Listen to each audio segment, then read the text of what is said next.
Thank you. Hang on. Sure. Senator Block, Yes. directing traffic here. Oh, wow. I like to add my thanks to my colleagues for those who took their day and probably a couple days so far to be down here with us. I met with my San Diego constituents on Friday for a long time, and they did a great job on both sides of the issue in trying to inform me.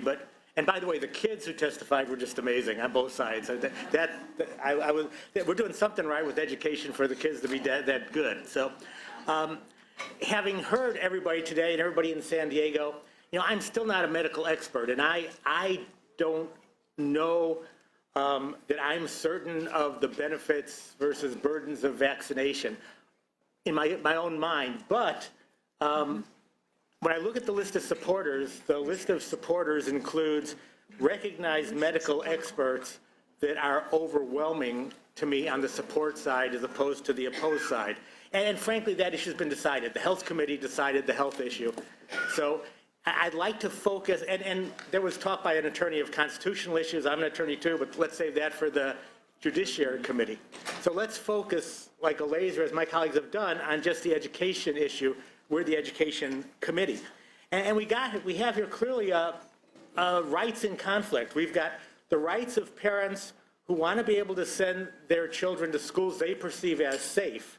And to them, safe means having nearly 100% vaccinated children. Those parents have a right to send their kids to school they perceive as safe.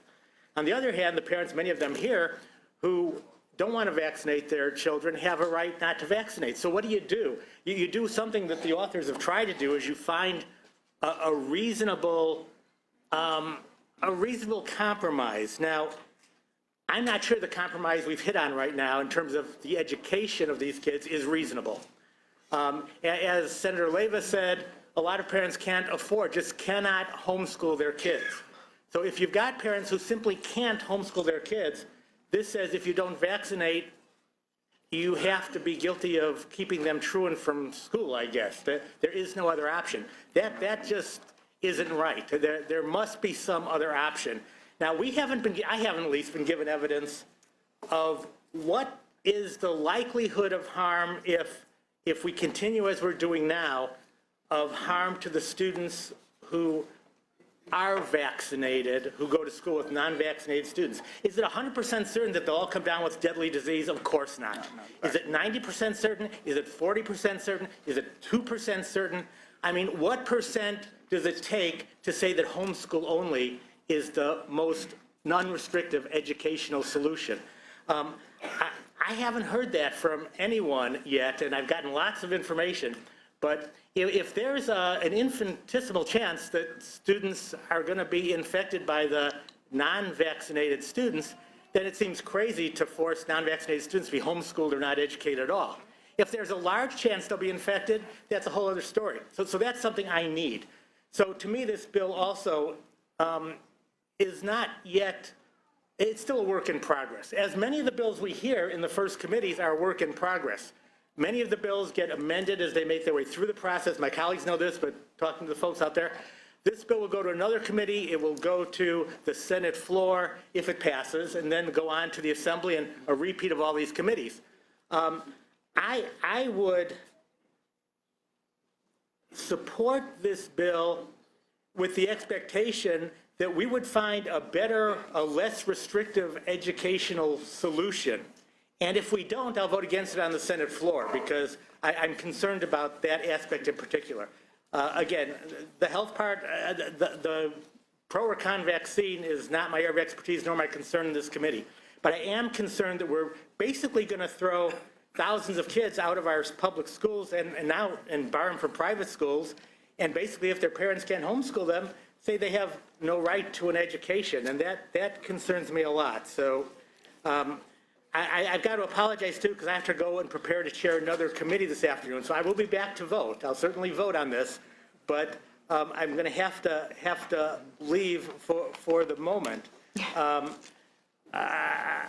If you want to respond to anything I've said, I'd love to hear it. Senator Pan, to respond to Senator Sure, Block. yes. So first of all, we want to try to be very definitively clear that we want to work with the committee, and in terms of the homeschool, we want to be sure that those homeschooling options are definitely available, including for parents who don't have means. In the public school system, there's means for independent study, and I will actually defer to my joint author, Senator Allen, to particularly address that. But we can. In addition, I think there was some concern that in terms of additional vaccines. Now, the Department of Public Health has actually never added a vaccine without going through the legislature, but certainly we are open to discussions about that. Actually, expressed that even in the Health Committee, that might be something that certainly we're happy to talk about. Probably it'd be we were thinking that that discussion probably more likely take place as we're approaching judiciary. In terms of, this is because it's triple referred and it's going to another committee. It is important that in terms of timing, in terms of being able to do that here, is constrained. I do want to just also very clearly. I mean, Senator Huff, you brought up a few things that I just want to touch on because you mentioned Ebola. And Senator Pan, we really, I mean, let's just stick with the bill, sure. because the timing is okay. Well, let me just then also touch on what Senator Block said about trying to quantify the impact. Back in 1991, there was an outbreak in Philadelphia. I was actually in Philadelphia at the time. There were a couple of churches where they actually had their own school that they didn't believe in immunizations.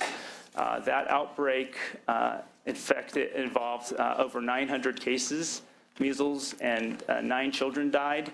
But the thing to keep in mind is you probably first think, well, maybe those are all just people who lived in the church, who were in that church and went to those schools. 6 of the children were attendees of their school. 3 of them were not. Because what happened is the children and the families didn't just stay in the church and didn't stay in their school. They went out into the community. And approximately half the cases of the measles were not members of the church who didn't believe in immunizations. Because what happens is you now have an outbreak that's feeding on itself, and then people go out into the community and interact. And that is the concern. If we have these pockets of low immunization rates, that basically spreads out into other parts of the community. And that's what we saw with Disneyland, where it basically didn't stay in Disneyland, but hopped and moved and across the state. And that is the danger. That continues to increase. Then we're going to see more severe, we're going to see more people hospitalized. We're going to see more people potentially, children potentially get permanent damage or die, unfortunately, if we don't try to stop this curve. If I can? Please, Senator Block. The anecdotal data is interesting, but I would ask if AMA or any organization, CDC, has some data that shows that tests what is likely to happen. What is the probability of a huge outbreak if X percentage of students I can refer you to a source of information. That's what I'd like to say. Okay, so maybe you two can have an offline conversation about that. Sure. I would like that information too, Senator Liu, because that was the nuts of my question. If my child is immunized and they go to a school where most people are, but there are some children who aren't, and one of those children gets the disease, what are the chances of my child getting it? Because that's where the... Yeah, that's not a side conversation, Madam Chair. That's the crux of this decision. Right, okay, I'm sorry. I mean, I really didn't, I'm trying to move on with the conversation, but the community immunity is a problem here. Mm-hmm. And on page 6 of the analysis, also if indeed, you've got a lot of hurdles in front of you, but if indeed it did become law by January 2016, what happens when school districts grant a personal exemption before 2016? At that date, is there a process? Does the kid just get kicked out of school, or is there a process by which they can have time to get their immunization rates, their card all checked off, or what happens? There is not a process in your bill. The third thing is the personal belief exemption.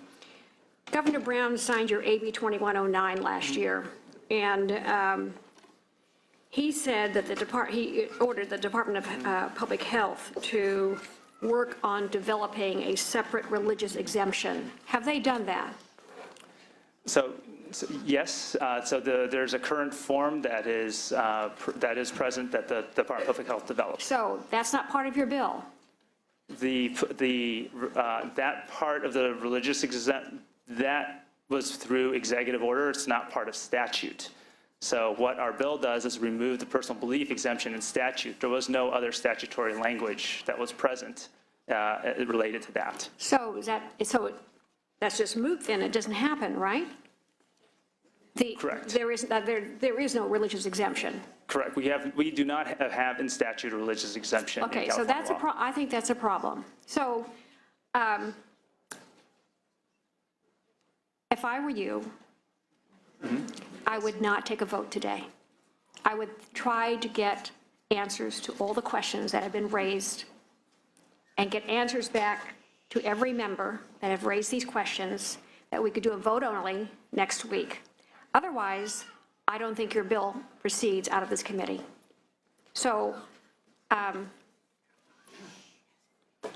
going to count to 5, and I don't see it. What was your pleasure?